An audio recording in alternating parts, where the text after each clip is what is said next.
Welcome back dear students. आज हम पढ़ने वाले हैं आउटपुट को फॉर्मेट करने के लिए iOS के किन फंक्शंस का हम यूज़ कर सकते हैं।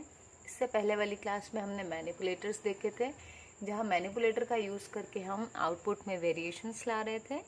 अब उसी के इक्विवेलेंट हम फंक्शंस देखेंगे। जो काम मैनिपुलेटर के थ्रू हो सकता था वो काम हमारे फंक्शंस के थ्रू भी हो सकता है। ठीक है, तो ये जो फंक्शंस हैं, ये जो हमने स्ट्रीम क्लासेस देखी थी उसके अंदर प्रीडिफाइंड फंक्शंस हैं, तो डायरेक्टली हमें यूज़ करना है। एंड एक और बात, क्योंकि ये फंक्शंस किसी क्लास को बिलोंग करते हैं तो इन फंक्शंस को हम डायरेक्टली कॉल नहीं कर सकते, बल्कि किसके थ्रू करेंगे, उस क्लास के ऑब्जेक्ट के थ्रू। और यहाँ जो हमारा ऑब्जेक्ट रहेगा, क्योंकि हम वेरिएशंस आउटपुट में कर रहे हैं, तो हमारा जो ऑब्जेक्ट है वो है सी आउट। वो स्ट्रीम क्लास का ऑब्जेक्ट है ये, और इसके थ्रू हम फंक्शंस को कॉल करवाएंगे। तो विड्थ वाला जो पहला फंक्शन हम देखने वाले हैं, ये सेट डब्ल्यू मैनिपुलेटर के इक्विवेलेंट है, जहाँ पर हम फील्ड की विड्थ को डिसाइड करते थे। यदि आप सेट डब्ल्यू नहीं जानते हैं तो इससे प्रीवियस जो वीडियो है प्लेलिस्ट में आप जाके उसको चेक कर सकते हैं।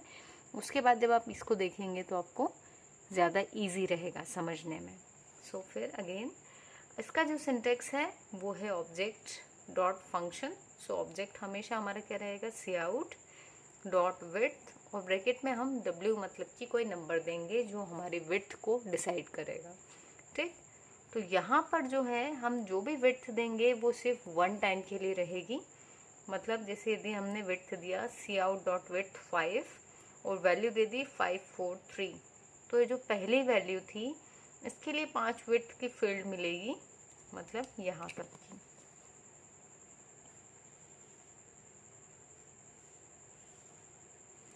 और ये राइट अलाइन होके आ गया, क्योंकि हमने विड्थ भले ही 5 की ली थी, लेकिन जो हमारे पास में वैल्यूज थी वो सिर्फ कितनी थी, 3।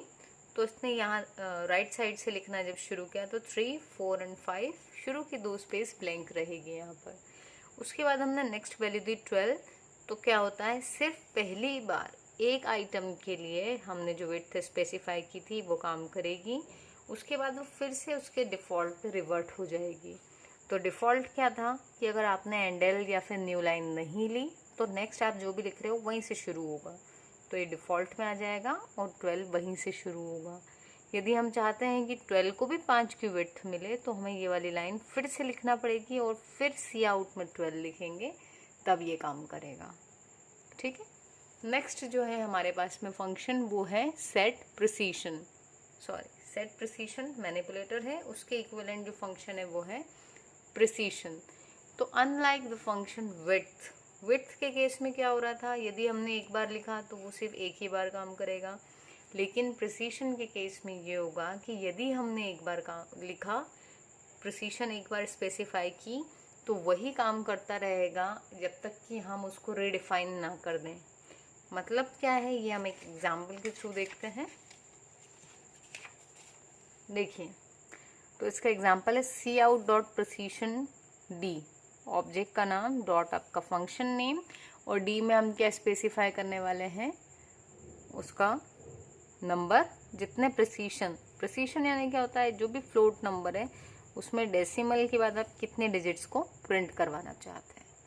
ठीक है, तो यहाँ प्रिसीशन दिया है 3, तो 2 का स्क्वायर रूट कैलकुलेट होगा, वो प्रिंट होगा यहाँ पर, जिसमें 2 प्रिसीशन तक ही वैल्यू लेगा वो। उसके बाद नीचे फिर हमने यही लिख रखा है, तो अगेन वो क्या करेगा, इसको यही प्रिंट करेगा। क्यों ऐसा कर रहा है, 3 तक लेना है उसको। तो ऐसा क्यों करेगा, क्योंकि हमने प्रिसीशन में 3 दिया हुआ है, मतलब डेसिमल के बाद 3 डिजिट्स प्रिंट हों, और कहीं पर भी हमने उसको फिर से कोई चेंजेस नहीं किए, तो वो ये जो हमने 3 डिसाइड किया था वो परसिस्ट करेगा जब तक हम कुछ चेंज ना कर दें। ठीक है, नेक्स्ट है हमारे पास में फिल।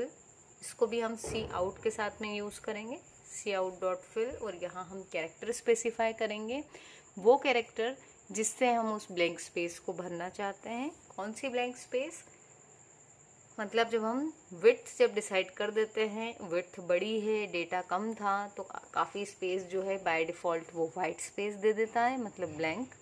यदि हम चाह रहे हैं कि ब्लैंक ना दिखे, कोई पर्टिकुलर कैरेक्टर दिखे, तो हम यूज़ करते हैं फिल फंक्शन।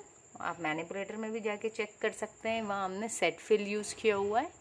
ठीक है, तो यहाँ देखिए हमने लिखा सी आउट डॉट फिल और स्टार दे दिया, विड्थ दी 10 की और जो वैल्यू प्रिंट की वो 5250, मतलब सिर्फ 4 कैरेक्टर की वैल्यू हम प्रिंट करवा रहे हैं, जबकि हमारी विड्थ टोटल कितनी है 10।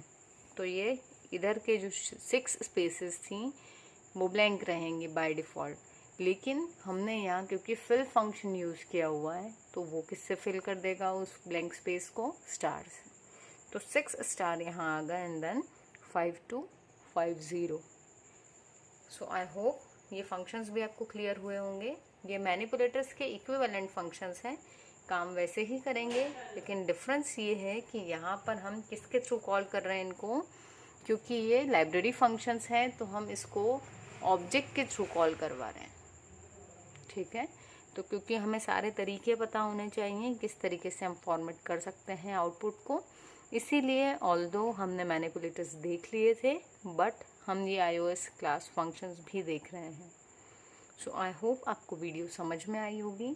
यदि आपने चैनल अभी भी सब्सक्राइब नहीं किया है तो please do subscribe the channel, and यदि आप ऑलरेडी सब्सक्राइबर हैं तो thank you, thanks a lot guys.